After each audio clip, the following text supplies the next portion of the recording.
Olá, me chamo Isabela Stein, sou graduanda de Ciências Biológicas pela Universidade Fevale e o trabalho que eu vou apresentar é intitulado O efeito do armazenamento a frio sobre esporos de Dicksonia saloviana, orientado pela prof. doutora Anete Droste, juntamente com a doutora Catiúcia Marcon. Os bancos de esporo eles são uma importante ferramenta para a conservação de espécies ameaçadas de extinção, principalmente porque o armazenamento a frio dessas estruturas reprodutivas possibilita a manutenção da variabilidade genética das espécies, fornecendo material para cultivo in vitro, principalmente em projetos que visem essa reintrodução das espécies.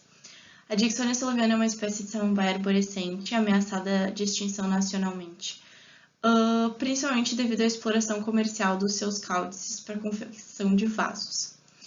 A espécie, apesar dela ser considerada ameaçada, ela vai ter os seus estudos muito concentrados na fase esporofítica, que é a fase maior do desenvolvimento, a que a gente enxerga a olho nu, criando uma lacuna sobre o desenvolvimento da fase gametofítica da espécie, o que é crucial de se entender para a criação desses bancos de esporo. E então fica essa falta de dados sobre os bancos de esporos para essa espécie específica.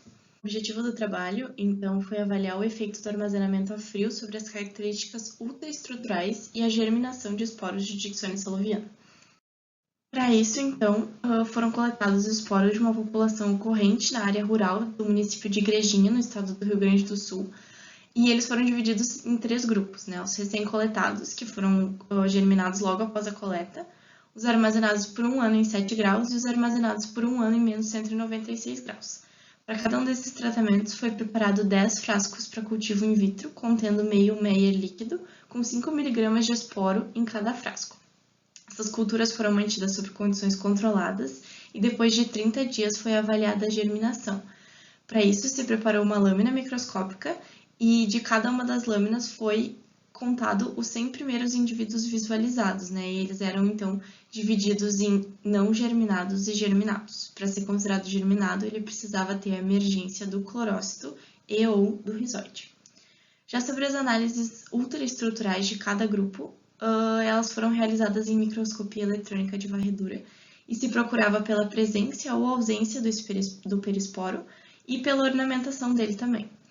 Já o tamanho e a coloração do esporo, eles foram avaliados através da microscopia óptica e os dados foram analisados por ANOVA, com as médias sendo comparadas por Duncan com valor de significância a 5%. Em relação às análises ultraestruturais, se observou que os esporos eles são triletes, com perisporo densamente ornamentado por material granular, mas não foram constatadas alterações ultraestruturais entre os esporos recém-coletados e os armazenados a frio no menos 196 e nos 7 graus. Além disso, também não foi observada perda ou ruptura do perisporo em função das baixas temperaturas de armazenamento.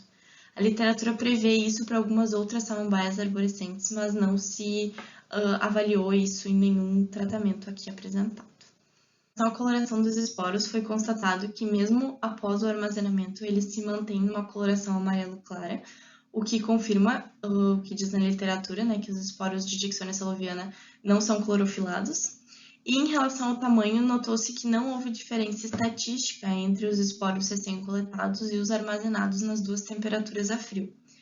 Tanto o mantimento da coloração quanto o mantimento do mesmo tamanho, em média, comprova que não há perda de conteúdo de reserva após o armazenamento. Em relação à germinação, é possível notar uma influência que o frio teve sobre essa variável, já que houve diferença significativa entre todos os tratamentos. Nos esporos armazenados a menos 196 graus por 1 ano, foi observada a maior média de germinação, mas os 2 tratamentos armazenados tiveram germinação, e isso indica que há possibilidade de armazenar esporos de Dicksonia saloviana a frio. Porém, ainda é importante avaliar os efeitos desse armazenamento sobre o desenvolvimento gametofítico da espécie, para ver se não há nenhum tipo de interferência. São algumas referências que foram utilizadas para a realização do trabalho. E, por fim, meu muito obrigada, principalmente à Universidade Fevale, à FAPERGS e ao Morro do Xaxim, por possibilitarem a realização desse trabalho. Muito obrigada.